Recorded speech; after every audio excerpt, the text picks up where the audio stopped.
they compare. I liked. Hard start. Checkmate. All right, so for this is Dumb Bros. This is Dumb Bros. It is Dumb Bros. Yeah. And I made the right move. You don't Welcome know how back. fucking chess works, you fucking idiot. That's part of being dumb. So last week we talked about vulnerability, and we were back episode to do. If I recall correctly. Yeah. And we're talking about identity today. And I had a direction I was going to start it back off with the cold start, but here we are, rambling, because this is what we do. Yeah. Because we're dumb. Yeah. And that's okay, right? Yeah, exactly. Yeah, we're dumb as shit. Like, and I think I'm proud of that. Yeah. I'm aware of that because, you know, there's two types of people in this world. There's dumb people and there's people who don't know they're dumb. You know what I mean? And I like to be proud in the fact that I know my limits. I know that I don't know. That's because I'm aware of how much there is to learn. Yeah. Or I'm aware that there's so much to learn that I'm unaware of that. It's true, man. And it was funny yesterday.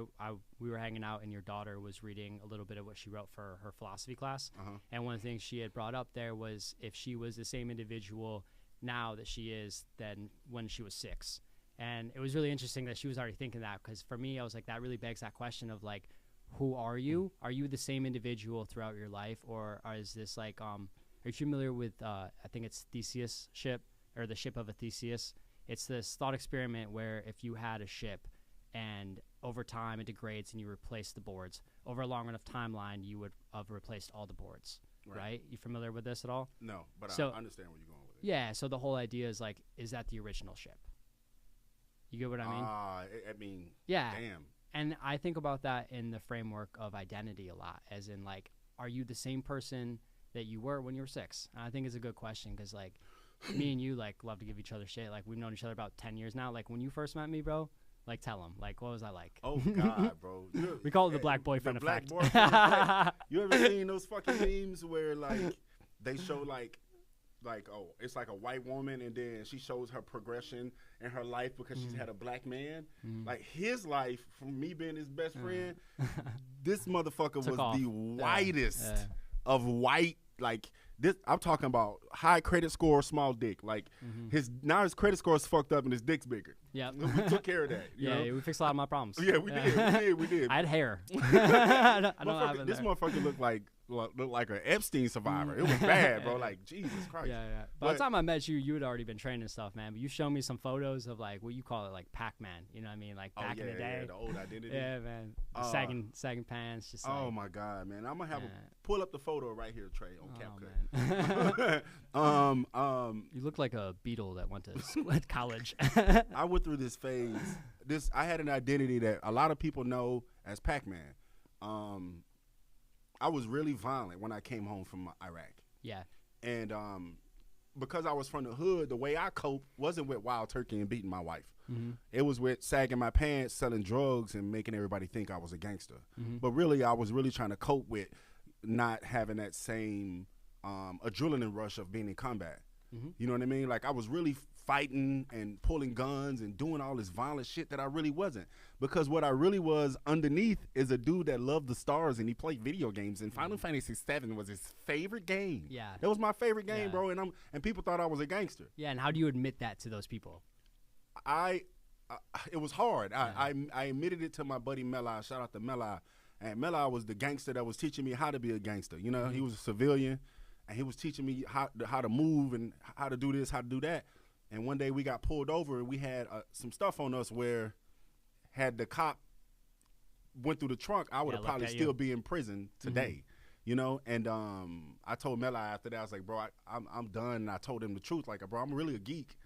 Like I liked the attention that I was getting from being that way, and I was masking my insecurities and my fear with being aggressive, and people respected me, but that's because I wanted the respect of people that really didn't matter in my life. Like these were people who barely got out of high school, violent people, and I wanted the respect of those people. And my identity didn't change until I wanted the respect of people who were doing better than that. Yeah. You know? Yeah, it was defense mechanisms. Yeah. You know, it's like those the things that you put up to show people, present to people what you want them to see. Right. And that's so much of what we're doing, and this is a little bit of what we talked about last week with like taking that armor off, is we all kind of have that presentation that we want people to see us as. You want people to see you as strong. You want people to see you as smart. You want people, it's like people don't want to take that off.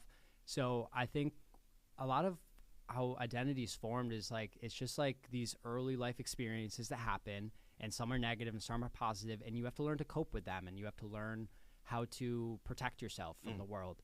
And a lot of times it's like early life, man, is like, I think a lot of what we're trying to do here is like, when you first met me, I was like V-necks, like pinstripes, like 120 pounds soaking wet, man. Like I was such a different person. So it's funny when I look at that contrast of like combat vet to like gangster to like me, like Blink-182, like, you know, like we're not supposed book to be nerd. friends. We're not supposed to be friends, man. And it's like the story of like, it was just serendipity, you know, like I had to throw that in there, man. Syllables make us smart. We're not dumb bros, so yeah.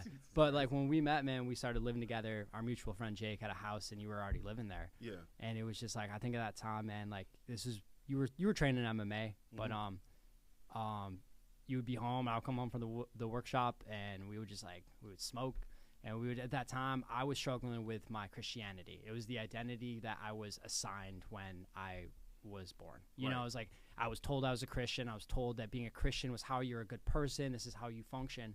And I had challenged that from a very young age, but the people in my community weren't receptive to that. They didn't want to like help me like shape my identity in any other way. They told me this is who I was.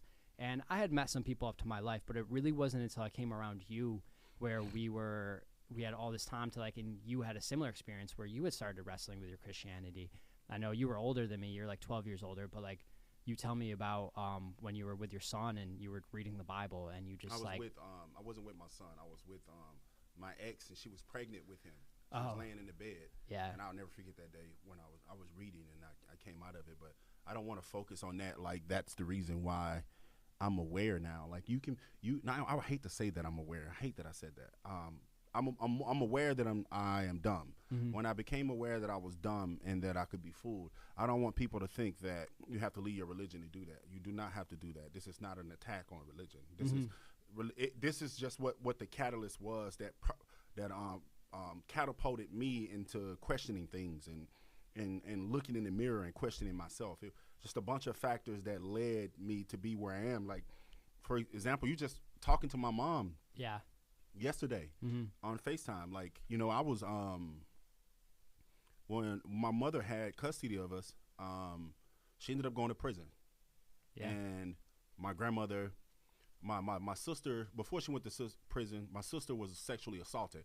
I think she was about 4 or 5 years old, and my sister received some type of funds from the state. I don't know how that worked, or the government, because she was sexually assaulted, and my mother went to prison, and my grandmother grabbed the kids because my mother's in prison, and she told my mom if she didn't sign the check over to her, that she would give her kids, us, to the state, you know. And so my whole fucking life was fucked up, and I went through all kinds of mental, emotional, sexual, and physical abuse from my grandmother and grandfather, and so did my sisters.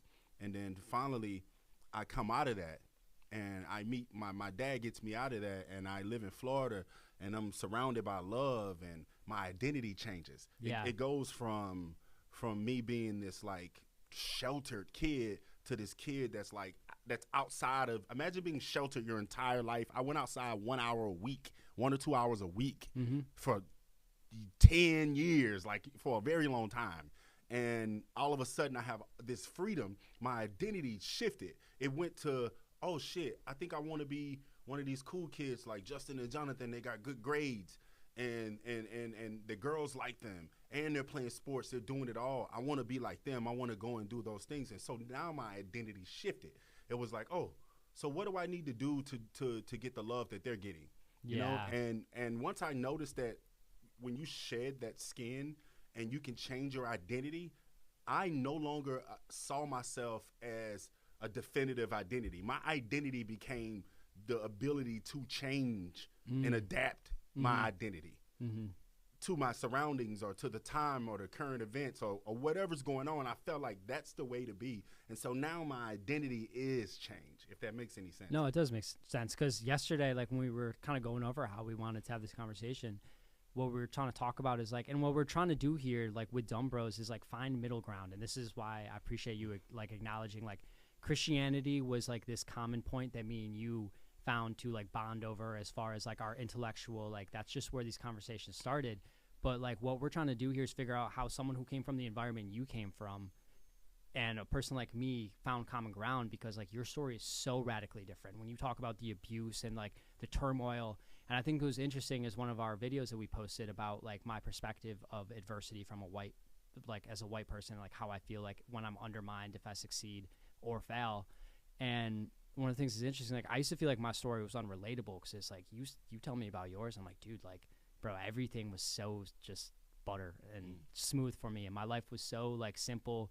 And I tried to figure out like how did my identity, how did I have to reconcile like who I was and how did we meet here? And I think a lot of it is because me and you did similar things in very different ways. It's like I got comfortable with change. I remember having to switch schools when I was in middle school, so I was the new kid, and it gave me that opportunity to be like, okay, who am I again? And we switched churches, and I was like, okay, who am I here? Right. And then I moved to Colorado when I graduated, and then I moved to North Carolina, and I think what happened is the change. I think that's the commonality with both of us, is that we went through so many periods of radical change in our environments, and it allowed us the ability to choose what we want. I hear this a lot with people who are military children.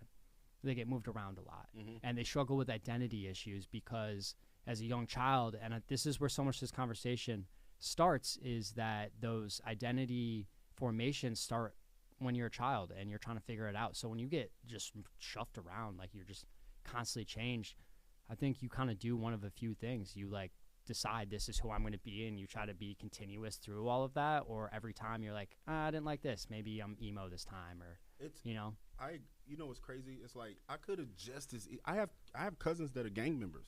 My mom's a rolling 60 Crip, like all my mom for real, she really like that.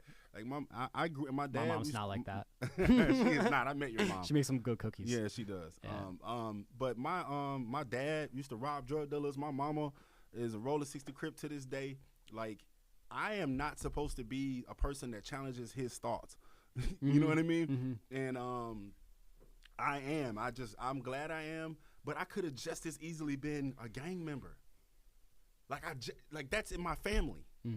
Like Crips are throughout my family. Like I'm supposed to be a gang member. I'm supposed to be not where I am, but I am here. And it's. I would like to think it's because of my environments. I moved around a lot and all this other shit. But you can give people those same scenarios, and they don't come out the same way. Yeah. Like, so I got to give credit to myself too, motherfucker, not just my life and my upbringing, because there are people who come up like this that stay there. You know, so there's a little bit of luck, and there's a little bit of chance, and there's a little bit of me. You know, so but like I could have been a pimp. Yeah. You know what I mean? Like, and that's not a good thing. No, it's dumb. I'm not saying like a pimp, like I'm a pimp. Like I mean like these fucking motherfuckers dressed like a deaconess clown or some shit, like like they're in a church choir, a clown church, and they drive these ugly ass clown cars, and they get girls hooked on drugs, and then they fuck them, and then they make them fuck strangers and get STDs and shit, and then they take all the money and they beat them when they don't come back. Man, fuck a pimp. What kind of? I'm gonna go off, man. Why would that be your identity? Yeah. You ever seen Bishop Don Juan? No. You ever seen this motherfucker? No, who is this? I'm finna show you. Is it a real person? Yes, bro. Yes, bro. This is a pimp, bro. We're gonna come back. Okay. We're gonna come back. Now, I just have to show you. You would have been a fun pimp. Bro, look at this fool. He's dead serious. It's not a joke. I would have pimped you. That's crazy. That's not a joke. He's in a banana. That's crazy, bro. He's in a banana. That's bro, life, bro. bro. Yeah. Yeah. Yeah, I will, bro. Like, I'll make sure you do that. Like, bro, like a pimp, like gang members, a Klan member, a Nazi. You know what? First of all, let me give a shout out to all the Klan members and Nazis. This is a Kanye West type shout out to Hitler, to all the racists. I appreciate y'all, because you know how flattering it is to have entire hate groups formed because of what you look like? Yeah. God damn, that feel good. Like, I appreciate you. Thank you. Like, this type of hate is like the most sincere form of flattery. So I appreciate that. You know what I mean? But while all these identities always like hateful.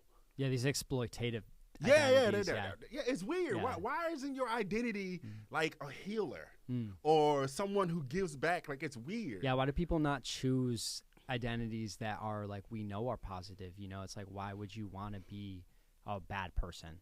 And They're cosplaying. yeah, but aren't we all? You know? No, we're not all cosplaying, bro. Like I'm not. Like so remember I told you about projection. Mm-hmm. I believe that we all project, right? I believe that. What are you projecting though? Yeah. Like, if you're a happy, good person and your identity is being helpful, then you project that outwardly, right? Mm-hmm. But a lot of people project. Most people, when I see projection, it's always like Negative. placed upon someone near them.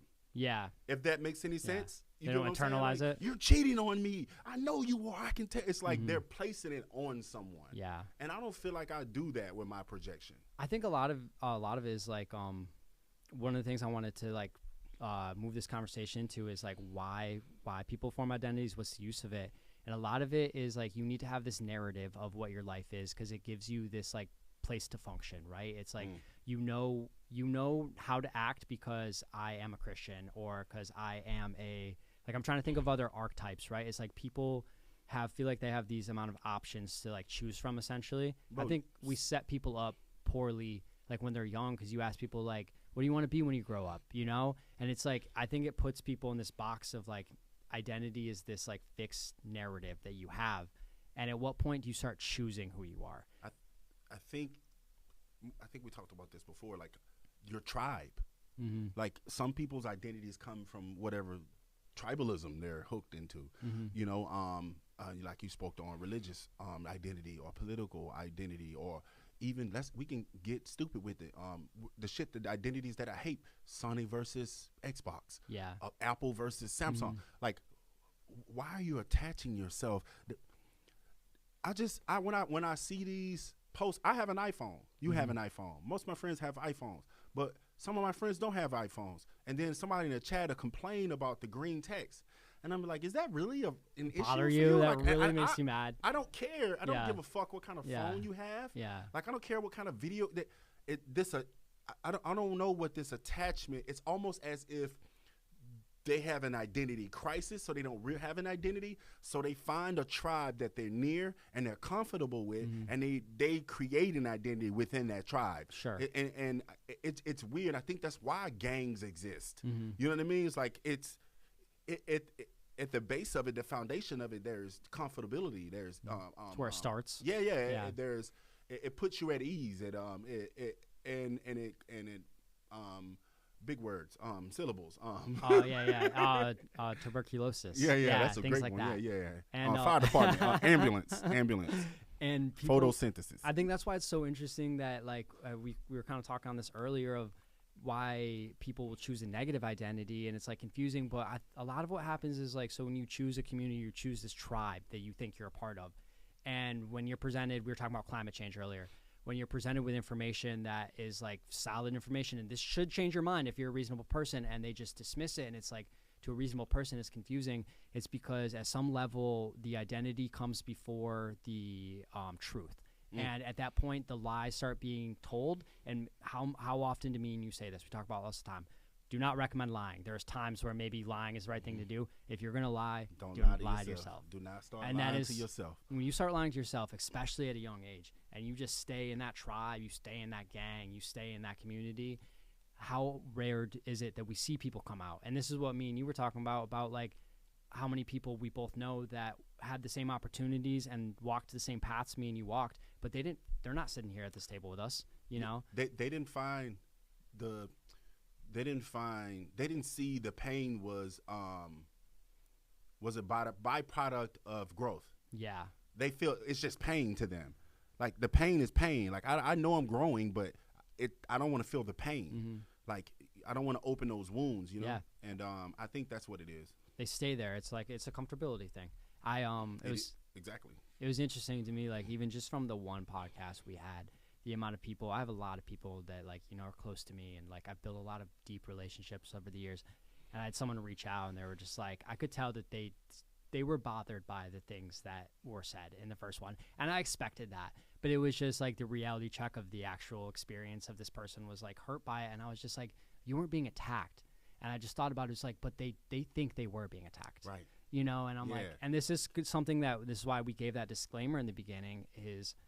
Me and you are trying, we're going to try very hard to do that through these conversations. There's going to be a lot of people who are going to be turned off by the vulgarity of how we talk and just just the way we joke around. Yeah, and we're not going to be able to like help that. But the people who do stick around and really try to see through what we're doing here are going to find out that like we're trying to break down those barriers for other people too. Yeah. We're not trying to attack you. No. We have a bias. There's nothing that we can do about that though, Eli.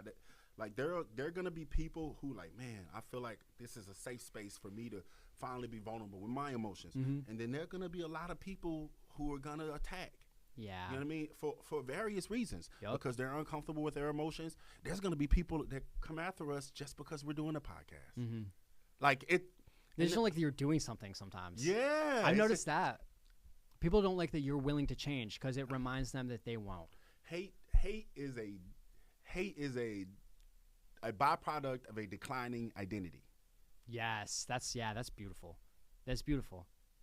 I mean, it is. Hate, that's all it is. It's like, look at what's happening today.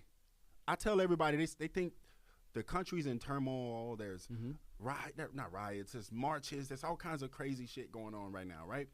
And I tell people, I say, what you're looking at is a beautiful thing. It's going to get ugly before it gets better. I said, you're looking at a cat clinging to its life. It's in a corner. Breath. It's a dying identity. You're watching the death of hate. And it's clawing, it's doing everything it can to remain in place, but it's dying. And that's why it's so aggressive. It's essentially dead. I mean, wait till they find out, like the majority of kids under 18 are brown.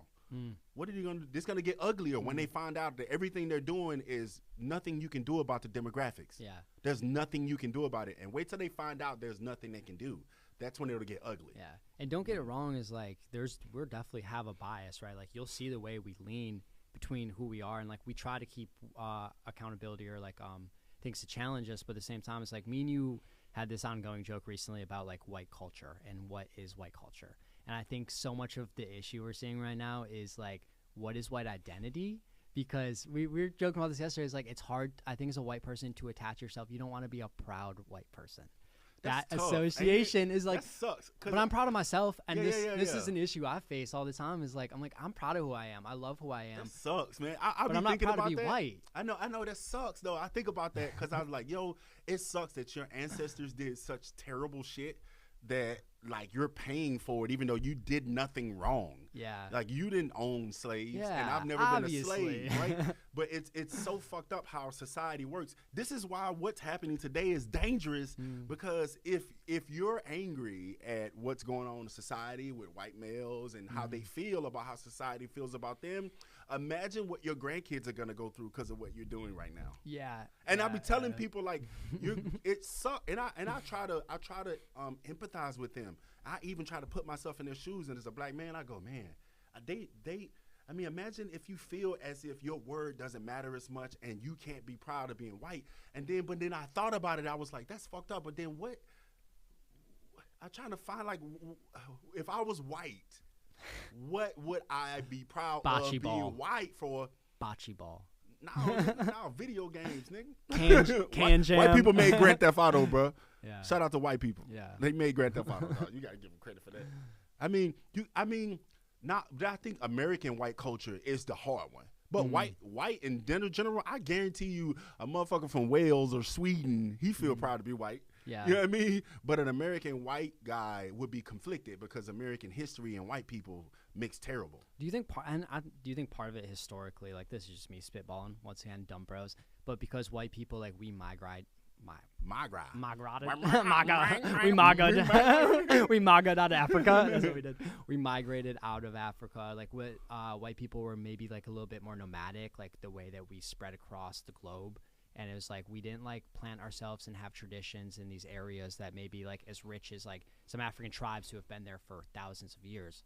You have this white cultures who were constantly like displaced and moving around, you know? That might be part of it. I'm just like, the thought just kind of came up. I do think it's kind of fucked up that like I think about it like, damn, it ain't a double standard. It's like people like why I can't say the N word. Like, first of all, why do you want to say the N word? Yeah. And then I go, my girlfriend and her friends, they call each other bitches all the time. Yeah. I don't go in a party and go be like, hey, bitch, what's up, up, bitch? How come I can't say the word bitch? Yeah. Like, what? Like, there's okay. It's okay that there's words I don't want to use in the first place that I can't use. Facts. Imagine if, like, if they told me I couldn't use the N word no more, I probably wouldn't be that mad. Yeah. It's like that terrible. We were joking about like being offended by the word crackers. You know what I'm saying? You say that a lot. Like, I'm saved in his phone as honky. Yeah. In my phone, he say this honky. You know what I mean? Yeah. But it's like for me And to your be brother's like, name is white people. but for me to be like offended by is like, where's the weight? You know what I mean? The weight is the envy that there's a word that they can't use, and the word that's supposed to be offensive to them can be used, and it's not. And there's no weight. There's not. It's not heavy. Yeah. It's not like it's. For example, if I say a cracker, right? Some people are gonna get upset, but it's not because it reminds them of people being hung in the tree and being skinned alive and being burned alive on buses. It's because they can't say nigger. Bro, I just realized. I don't care. I just had to like I have ongoing notes of epiphanies I have. You've taught me to do this, like catalog my thoughts, and I just realized this really correlates to the issue with white identity right now in white culture. And this is something a couple of months ago, bro. Are we focusing on white people today? No, but I have white people. Trust me, I have a fuck the troops. I have a progression of where we're taking it. I have our North Star. But Hold on. Let me make a clip real quick. Fuck the troops. Fuck the other troops. Yeah, fuck the other troops. Yeah, fuck yourself. Fuck your moms. What else we can say? Just what people pretend to care about. Fuck the kids. No. No. I'm kneeling at the national anthem. cut Fuck that the one flag. Fuck the troops. What else you can't say fuck to, and people just get up and fuck the troops, Pandas. man, and fuck veterans, pandas, and yeah, dogs, dogs, white people play with the fuck dogs. All right, all right. This was my thought on it though. Society at large is going through an identity shift. That's why you feel misplaced as well. Cultural norms are being challenged in ways never before, and society feels torn between old versions of ourselves. That's why political parties feel so sensitive about attacks on them. It's no longer about government. It's become about identity. Mm-hmm. That's exactly what it is. It's the reason why you see what you see. Mm-hmm. It's really weird. It's scary too, man. When you talk to people, it's like at this point, your identity is political. Like, are you going to keep defending everything they do? Okay, I don't even want to, man, I'm going to do it. I don't give a fuck. I don't give a fuck at this point. 2 Nazi fucking salutes. Mm-hmm. The motherfucker had on his desk SS secretary. Yeah. He was kicked out of the military for racist tattoos. Yeah. He does the no shave shit thing for the Marine Corps, which affects black men. Yeah. Like they only took out Juneteenth and Martin Luther King Day for the free holidays. Right? Yeah. At what point are you gonna say maybe this is a little fucking racist? They're dog whistling. So that's what they're doing. That's what we have to do. That's what I tell people all the time. Don't say racism to these motherfuckers. Dog whistle with them. And this is what bothers me because like I was struggling for a really long time. I think more than you because like maybe part of it is because I am white and I'm trying to figure out how to bring white people to where I'm at because I think just like the exposure and the luck I've had to be like to learn about black culture and black history and understand the issues. I'm like, how the fuck do I communicate this to other white people? And part of that issue is like it's they don't have I'm trying to remember what I was gonna say, but like they don't have an identity to like they do, but they're told I think it's unfortunate that they're told they're wrong for their identity choices. And I think there's merit to what conservative white people are saying. There's some merit to what they're saying about how they feel. And people's feelings are valid. Whether they're accurate or not is not the answer. I think people need to be listened to. I remember what I said. Yeah, it's Trump had this hat on. It was said Trump is right about everything. He was wearing the Oval Office. And it bothered me so much because I'm like, I'm trying to help these people. And I'm like, but they've never conceded on a point. I've never anytime something comes around, it's like, and these are real world people that I've been friends with. Identity stronger and I'm like, than logic. And never once can we meet in the middle. I'm trying to figure out, and I don't want to say like, I'm like, oh, I have to give up on this group of people. But I'm like, I don't know how to help that. It's like, It's tough. It is tough, man. And right now, we're gonna turn away people just from talking about this I because know. now they're gonna think we're liberal. This is volatile. And Yeah, we're not exactly. liberal. We're not liberal at all. I was shitting on Biden just as much as they were when he was president. But when you have such a political identity, bro, I could come up to you. You're a Trump supporter or Obama supporter or whatever. I could come up to you and be like, man, me and your mom just had sex. And I know your mom personally. I know where she lives. And you know what you're gonna do? You're gonna laugh. But if I said Trump's racist, you're gonna be up. You're ready to fight over that. Yeah. That identity is fucking weird. Liberals have this identity crisis as well. But I'm not gonna sit here and pretend like this nigga selling y'all gear, the shoes, the tattoos, the stickers, like the flags, like something weird is happening right now, and it's got nothing to do with politics. I don't give a fuck about your political identity. Can we at least admit that there's an identity crisis in America? And that was inevitable for reasons I believe for freedom is because freedom gives you the freedom to be stupid as well. And that's easier to do. So you're going to have a lot more stupid people in a fucking free country, right? And eventually they're going to fucking outfuck you and outnumber you, and then they're going to start doing stupid shit because they have all the power. That's exactly what's happening right now. We have been outfucked by stupid people. You're laughing, but fucking is one of the cheapest luxuries you can do. And when you poor, nigga, you ain't got no money. I got this dick, though. I got this dick. And time. Yeah, I got dick and 55 cents, bitch. No, it's true, man. It's like... You hear change rattling while I'm hitting that from the back. Yeah.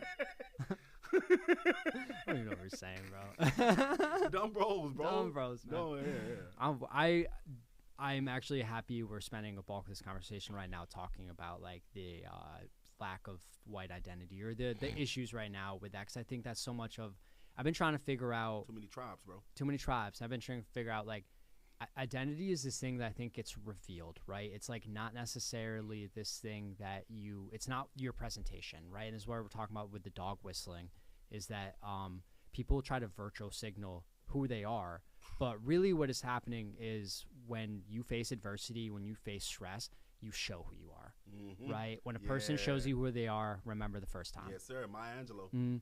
And this is so much of like what we're seeing right now is like people want to have that presentation, so they never concede on that point. They never concede because they need to protect that identity. It's way more important than revealing who they are, accepting growth, going through that pain. So speaking of virtual signaling, bro. No. You guys know what stolen valor is, right? Like when people wear medals and stuff and pretend like they were in the Marines or the Army or they were a war hero or something like that. You know what I hate more than them? The people recording it. That's the virtue signaling. The motherfucker that got a hero complex. Look what I'm doing. Like, bro, you're recording. The people who are doing the stolen valor are not right in the head. Bro, the nigga you recording got on a Purple Heart earring, a raccoon hat, and nigga got a medal of honor on a bow tie, and a coat hanger with the combat action ribbon on that bitch. Like, they dressed. Came in on a tank. Yes, bro. Like ordered that outfit, nigga. That's a Halloween outfit. Like, they obviously something wrong with them, bro. I like when you ask. They have on like Levi's and like spurs on their boots. I love when you ask those dudes. You're like, what were you? They're like Marine. You're like, what were you in the Marines? They'll be like, sheriff.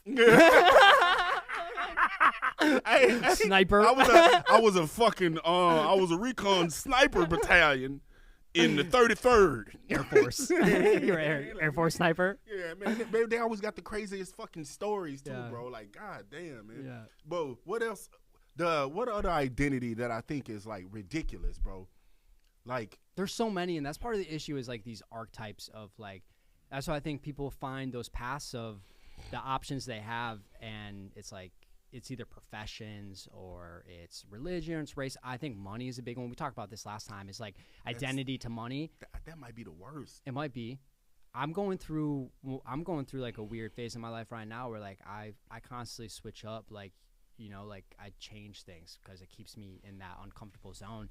And right now it's like I left the nightlife, I left the bar industry. I'm working for like the least amount of money I've worked for a while. Like I've had to learn to shed that identity of what that used to be for me was like the money was the thing that made me strong or cool, or it gave me that, like, it made it easy to talk to girls. I own a property, I own a house, and it was like it gave me this illusion of like success, and it was really hard for me to let go of all of that, because it's like I had all those things. Like I could have just stayed in the nightlife and had the money and made the money, and I was around girls all the time, and I was like, but is that where growth is going to happen?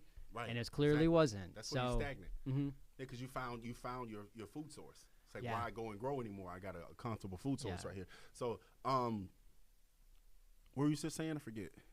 About just having to let go of that previous identity. And this is something I said to you yesterday, and this I think is an important point to make in this conversation, is do not bring old identities into new environments. Mm-hmm.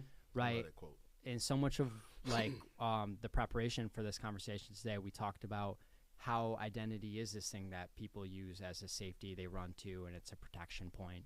And it's part of it is like, as you grow as a person, as you move through life, you're going to get good and positive traits. You're going to like learn new skills that help you, or you might build up defense mechanisms that hurt you and like put up barriers that prevent you from growing.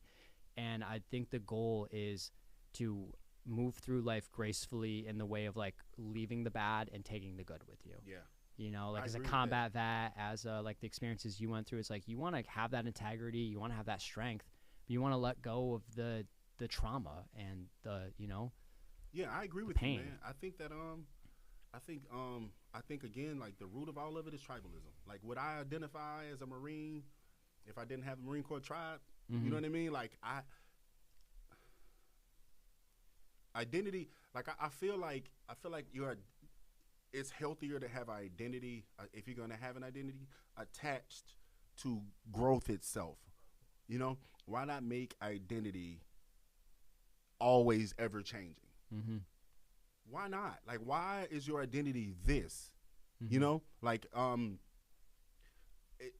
I want to be specific, because I feel like we can help a lot of people with this, because I think that's the major issue we're having in this country is we have so many tribes, right? This has always been a multicultural nation.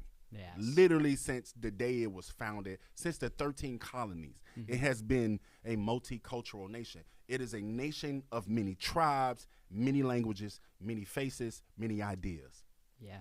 Unfortunately, tribes, what they fail to realize that we are all one tribe, right? And when we have so many sub-tribes, they war with each other. And unfortunately, in a war, both sides are right. That's the reason why there's a war. You know what I mean? So, like, it's an ongoing war, and it's always going to happen, because they're not going to – how many people in a war are going like, let's go do the wrong thing? Yeah. Like, they're not thinking that. They're thinking, like, they're right. You think when we were fighting the insurgents that they believed they were doing the wrong thing? No. Just like they believed we was doing the right thing, they believed it too. You get what I'm saying? So, like, unfortunately, we have so many tribes saying the right thing. Perfect example. I've heard, man, there are elite white people investing in keeping neighborhoods impoverished, check cashing places and liquor stores in neighborhoods, no mental health in sight, prison nearby, and money and influence to keep those people funneled in and out of prison system, right? Yeah. I agree with that. But I also agree with the conservative white dude that tells you need to stop bitching and tie your boots up and get to work. They're both right. That's why they're fighting. Yeah. And that's part of why, like, the United States is, like, this beautiful disaster right now, is, like, all those things you described, all those people that came together and those shared ideas and those differences allowed growth, because people were like, oh, you do it this way? We'd never even thought to do it this way. And it was like there was so much sharing of ideas and cultures, and it allowed the United States to become what it is. But now we're here at a point where that's exploited, and that's used to divide us, and that's more profitable. And so much with Dumb Bros, I was explaining this to you yesterday, is, and I keep saying this, and I'm going to keep returning back to it, is like, if you've listened to either of these two episodes and you've made it this far, is like, you're probably coming here because you want to grow, you want to grow as a person, and you need reminders. And you might not have a friend like I have, like you, that's able to hold that accountability and help me embrace that. You might only get that from this podcast right now. I remember at a point in my life where I was like working in the wood shops, and I was like by myself all the time, and I would listen to Joe Rogan all day, and I would listen to science podcasts and stuff. It was like, those were where I got my thoughts and my thinking, and it's so important to be intentional with that, because you need to be grounded and attach your identity to growth, attach your identity to the right things, because when you choose that tribe, when you choose to lie to yourself and you keep that narrative, it is going to, someday you're going to look back on your life and that hate is going to eat you alive. Yeah. That's if you become aware later on. Mm-hmm. Like, there are people, I listen to them say things, political, racial, religious things, and I be like, and I listen to them. And when I know you're wrong, I sit there and I just take the information in, and I feel bad for you when I feel like you could be an intellectual. Mm-hmm. I feel really bad. I mean, a lot of those people. Especially when there's racial things, I've learned to just like let them believe what they want to believe, and then I won't say anything. It's like I had to deal with somebody the other day, and I won't say their name, but they were hinting. They didn't say it out loud, but they were hinting towards me, black people complaining about reparations and slavery. Mm-hmm. But they didn't say that. They were just like, they were, I'm paraphrasing, but they were saying like, people need to get over things that are so long ago. It was the way that person worded it. I was like, oh, I know what you're trying to dog whistle with me and hint at something without saying it. That's what they do. They dog whistle. They don't just say it. They do it, and then they use certain words, And in my head, I was like, damn, you really don't know. That's why I forgive so much. It's because I know people don't know. People are stupid. Like, they have no idea they're stupid because they're so educated in their community that they feel like they. Yeah. You get what I'm saying? Yeah. Yeah, but they don't know there's hundreds, if not thousands, of other communities outside of yours and in close proximity that you can learn from. But because of that, you don't know about Jim Crow. You don't know about redlining, about COINTELPRO, about Black Wall Street. About the towns that were literally drowned out underwater, or about Wilmington, or about Rosewood, or about all the things they did up until now. We're not talking about fucking slavery. That shit was almost 200 years ago. Yeah. But the reason why they do that is called narrative changes with identity politics and stuff. Perfect example. I'm not here to talk about abortion, but I have paid attention. I have paid attention to liberals and conservatives fight over it. And conservatives are saying that's a life in your baby. God said there's a life in there. I knew you before you would conceive, something like that. You know? Yeah, it's in Dungeons and Dragons chapter 3 verses. Anyways, they're gonna kill me for that one. They're gonna kill me for that one because I can't make jokes. What was I saying? Abortion. Yeah. And kill that baby. No, seriously. No, seriously, kill the baby. No, for real though. And liberals are saying my body, my choice, but the conservatives aren't arguing to take your body. They're arguing that there's a life inside of you that they want to protect. Yeah. But there's a narrative change, so now the liberals have something to argue against. It's not that they're not arguing against the life that's in their baby, they're arguing against their body. So now it's two different arguments. Yeah. Rosa Parks, when she sat on the front of the bus, if you go back and Google forced busing, you'll see these signs, that white people would picket in these protests against civil rights, but they didn't say I hated civil rights. They had signs that said forced busing. Why did Rosa Parks sit at the front of the bus? It had nothing to do with forced busing. It had to do with civil rights. Yep. She had a car. The whole purpose was to go against the rules because she felt like she could sit anywhere she wanted to. And so what white people did, they changed the narrative. I can't argue against her having the same rights, but I can argue against forced busing. I can't argue that black people are asking, do you care about me too? But I can argue that all lives matter. Yeah. You see what I'm saying? Like we're saying only black lives matter? Yeah. They know you're not saying that. It's a narrative change. They know you're not saying that. It's a narrative change. Yeah, it's a narrative change. Exactly. Are you familiar with the bystander effect?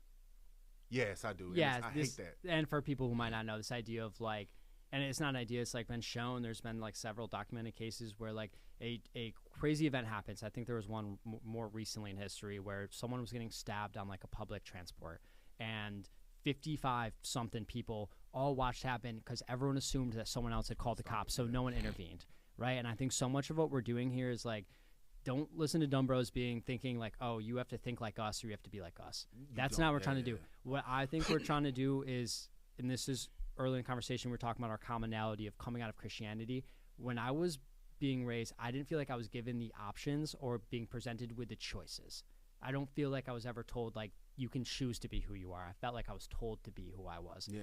And I want to, indoctrinated. I want to give people the option to let them know like, hey, it's okay to change. It's okay to be wrong. It's okay to come here and accept that. And we're wrong probably about half the things we talked about today. Right. And we're okay with that, though. And we're going to change, and it gets refined over years. And it's so important for people to understand that growth is not linear. It's not this thing that happens like you level up. Because so much of this first half of this conversation is like these identities that are formed early in your life. I think the biggest challenge is getting out of the childhood ones, getting out of the defense mechanisms and the behaviors that you develop when you're young. But after that, you're just in the Wild West. Like you're just like, now you're just like thrown to the wolves, and it's like you have to figure out what is going to help you in this environment, is going to help you with this group of people, are going to help you in this specific interaction as you age. And it is such a good time to like talk about now like the attachment to identity and why people stop themselves from letting go of these old versions of themselves. Something that helped me, I'll share this real quick. A very important person in my life when I was like a little older, I was, still like in my teenage years. Someone I looked up to, I had got this shirt, and it was from our neighbor, and they were a smaller person. And I put the shirt on, and they were like, "Oh, that shirt fits you good." And I was like, "Yeah." And he was like, "Well, yeah, I mean, Mike's a small guy." And they looked at me, and they're like, "I mean, you're a small guy. You're the smallest man I know."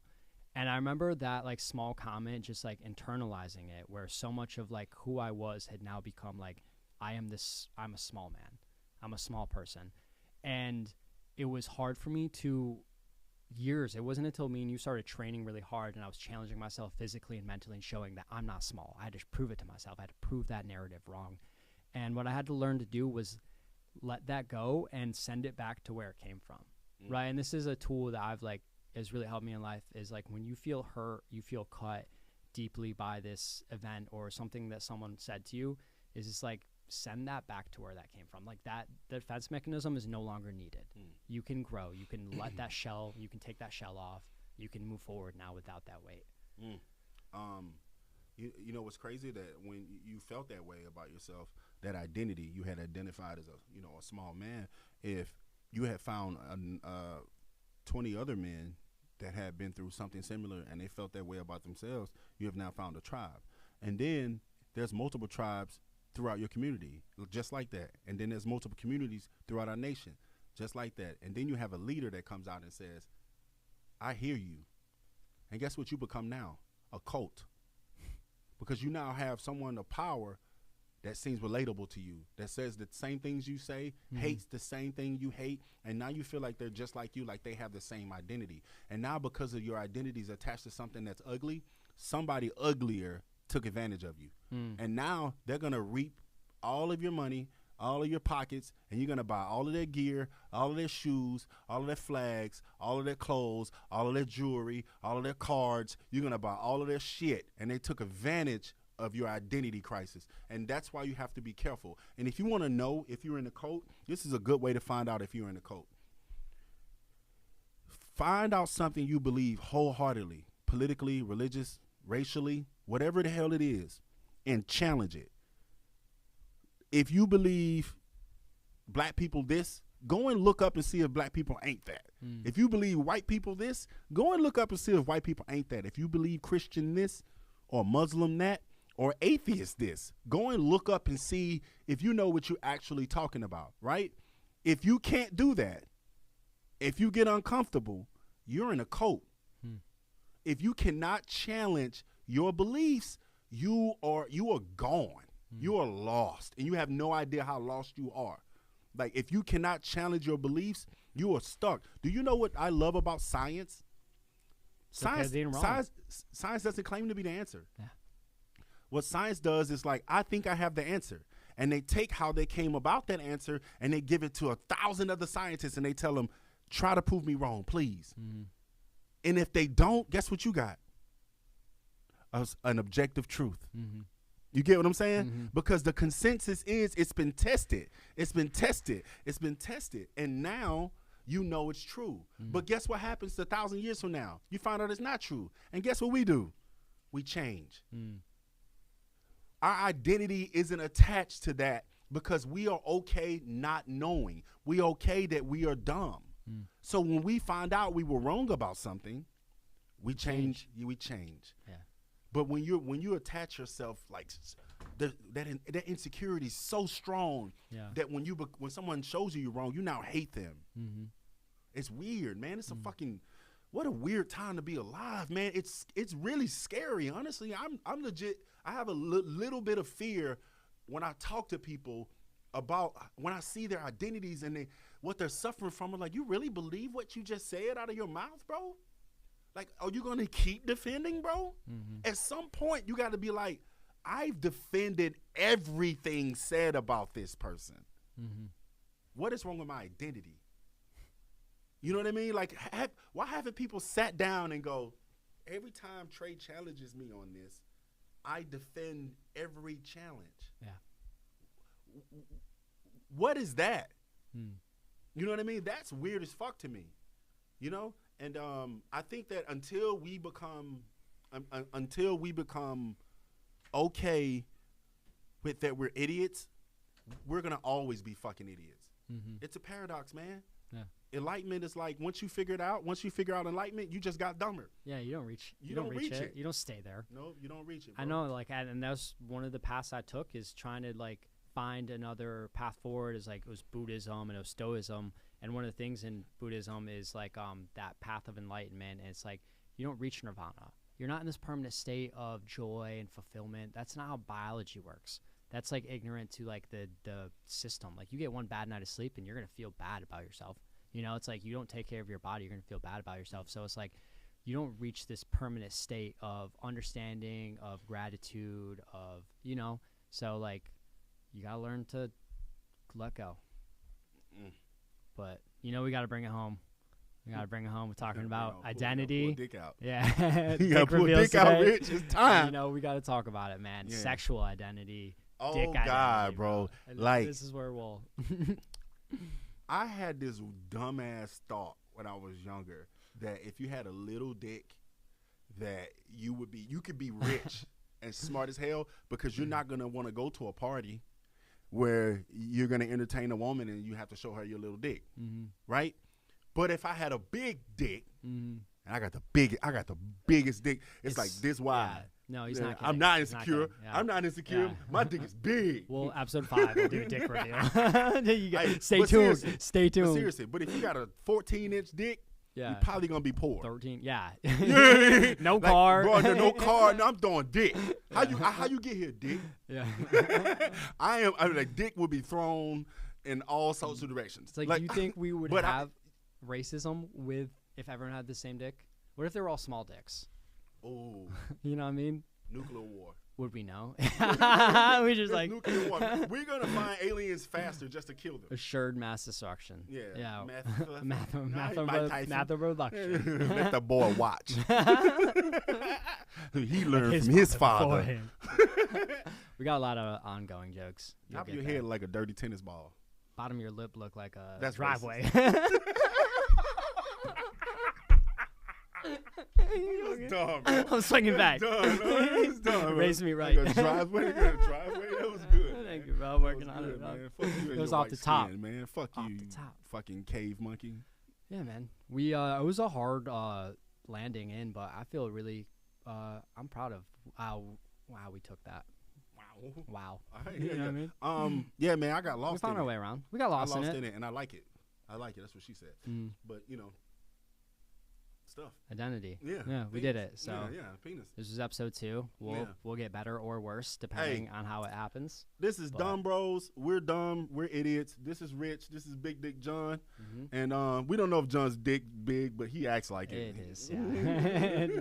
you can smell it on him. Yeah. You smell meat when you came in this Big Dick cologne. Yeah. We're not insecure. But we're trying. We're trying our best. What are you doing? Hope you are too. Hope you are too. Diddly do.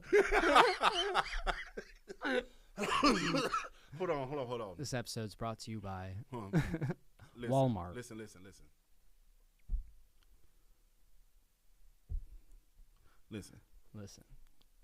Don't make me laugh. It's already over. It's over? Yeah. Are we done? No, he might give us like another minute or All right, so. I just want to. over. We're done talking about that. Let's just spend a few minutes talking to Eli. Okay. All right.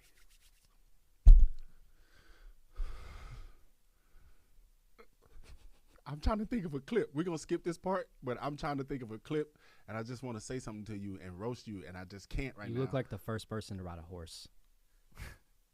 A word? Yeah. Your mama got a glass leg with fish in it. Your dad is a skateboard mechanic.